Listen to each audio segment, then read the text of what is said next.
trois quarts du temps, ma bad, là, mais quand je passais, je voyais qu'il faisait absolument rien, là. C'était juste un blocage pour dire qu'il y avait un blocage. Et c'était tout. Donc, pour revenir sur comment que on gère notre horaire pour certaines personnes, parce qu'il y a des personnes, tu sais, comme je dis, vous avez les personnes cartésiennes, puis il y a des personnes that goes with the flow. So let's say you working from 9 to 5:30 or 10 to 6:30, whatever it is. Que ton horaire commence à 8h30, 4h30, 9, 5, 10, 6, on s'en fout. L'important, c'est qu'il faut t'analyser quelque chose. Puis, c'est encore pire pour ceux qui travaillent 11-7, midi 8, 1-9, 2-10, 3-11. C'est ça que vous avez oublié, vous. C'est que ces personnes-là, malheureusement, eux, après 8 heures, s'ils veulent prendre leur pause, prendre de l'air, aller dehors un peu, ils sont supposés d'aller dehors, mais sur leur balcon, en passant, dans leur cour, devant la porte. Puis même là, devant la porte, je me suis posé la question dernièrement. J'ai dit, si t'es devant la porte, est-ce qu'on va venir t'écœurer?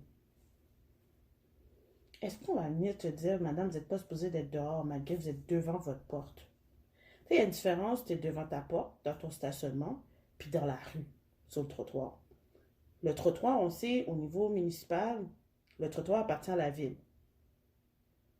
Ton stationnement t'appartient. Ton balcon t'appartient. Donc, est-ce qu'on va venir t'écœurer si tu es devant ta porte? Puis si tu es dans ton stationnement? C'est une question que probablement on devrait se poser. Puis même là, tu sais, on vit dans un système de loi où la justice l'emporte, mais on sait que la loi ne s'applique pas à tout le monde, on ne va pas se cacher. Il y a toujours une question de noir sur blanc, blanc sur noir. Mais si, exemple, on poserait la question à des avocats, parce que moi, je suis des différents avocats à travers le Québec, puis il y a quelque chose qui nous sort souvent des décrets, des lois sur la Charte des droits et des libertés et aussi sur les droits humains. Apparemment, le couvre-feu, c'est illégal. C'est illégal.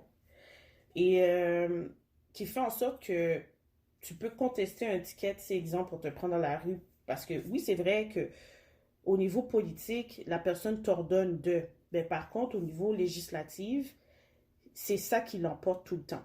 Puis, on va pas se cacher non plus que depuis le confinement, depuis la pandémie, il y a eu beaucoup de décrets qui ont changé, il y a beaucoup de lois qui ont été modifiées, OK, à notre insu. Puis c'est là le gros problème.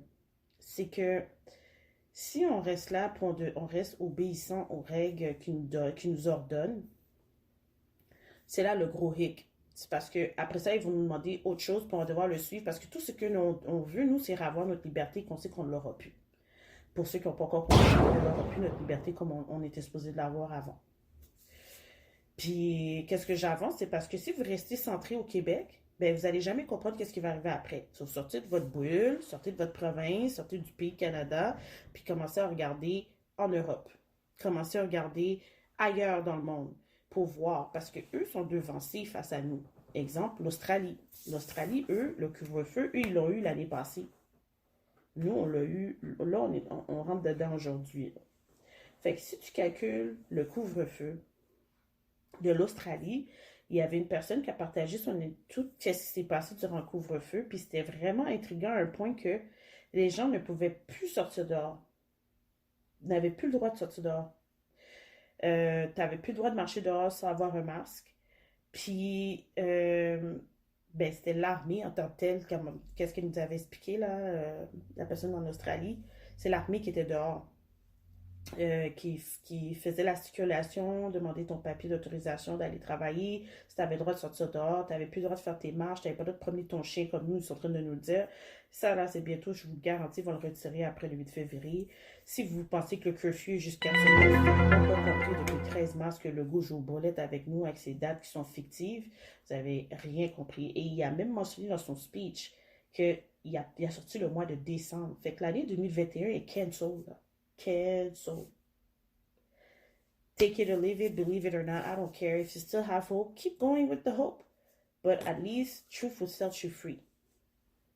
Fait qu'elle, quand elle nous expliquait qu'est-ce qui se passait en Australie et tout, C'était pas évident, c'était une adaptation. Il avait dit tout le monde, c'était une question de tout commander en ligne. Pour ceux qui n'ont pas encore compris encore, we heading into a world that will change to a cashless world.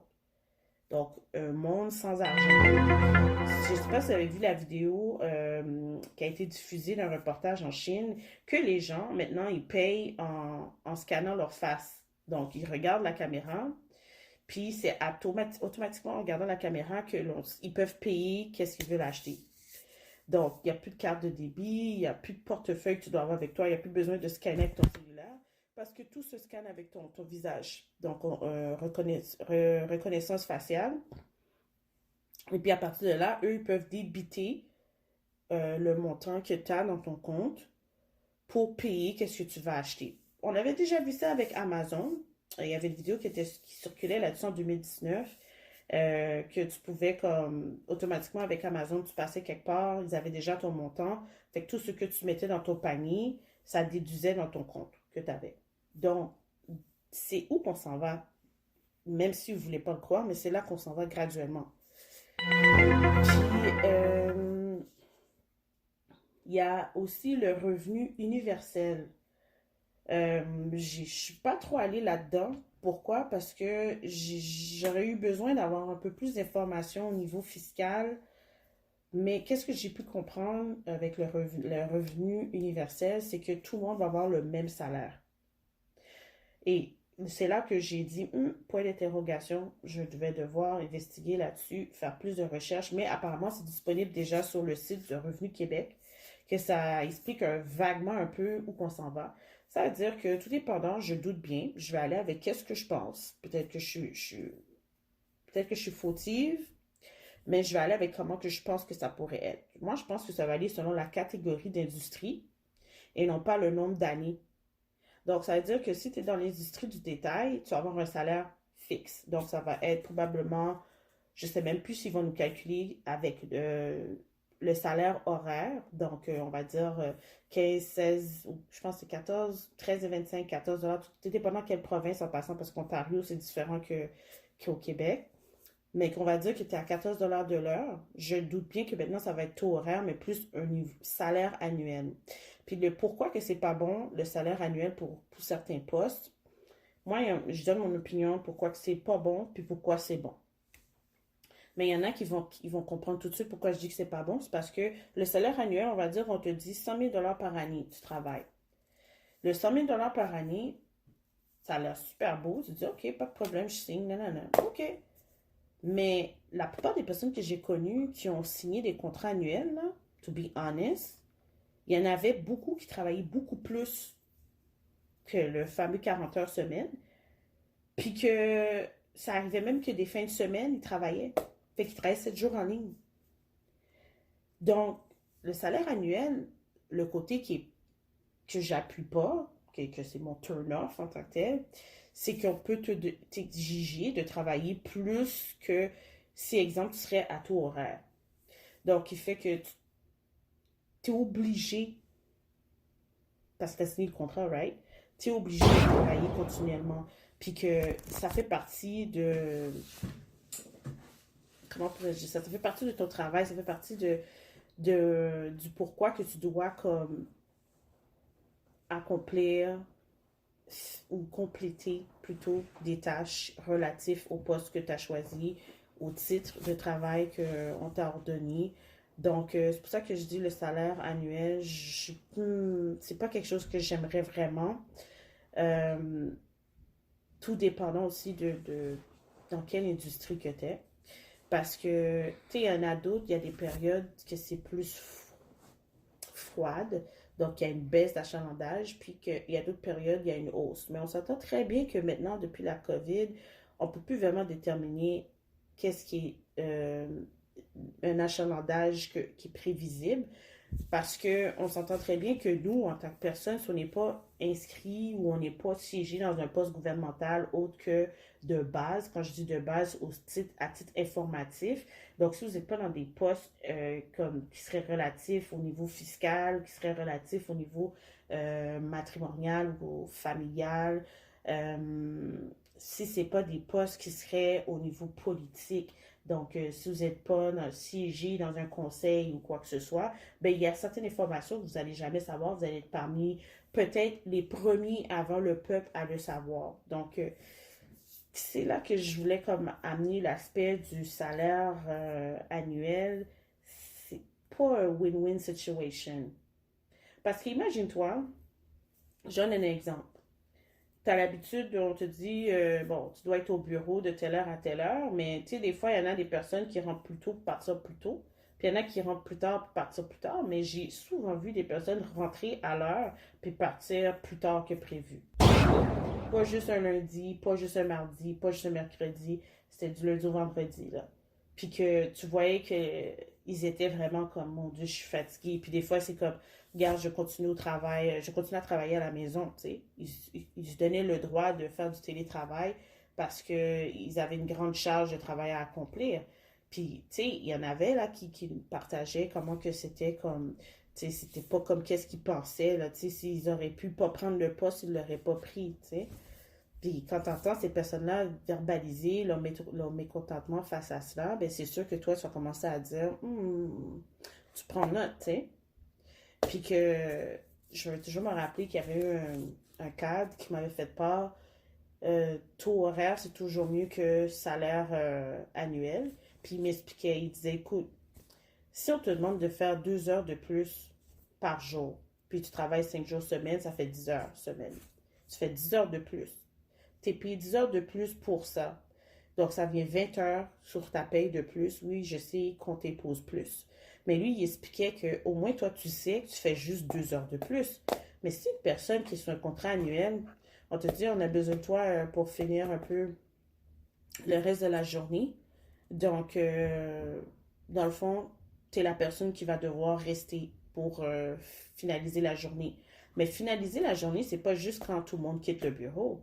Il y a aussi les autres tâches relatives à comptabiliser, tout ce qui était dû à être fait durant la journée par les autres personnes de différents départements.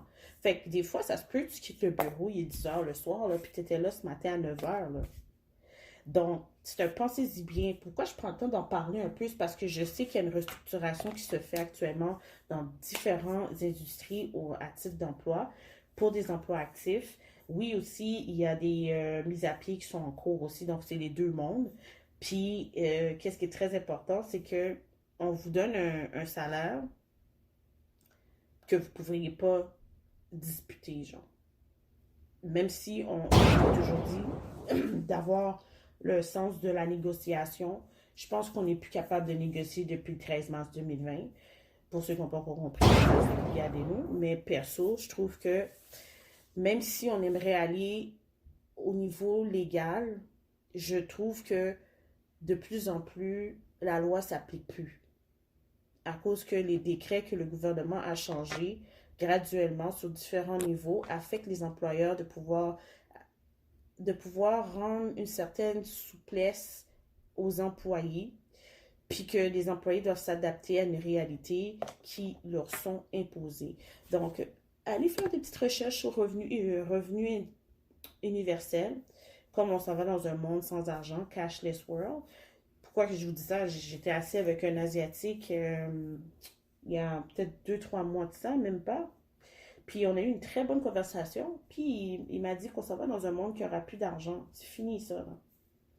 C'est fini là, l'argent, là. Comme.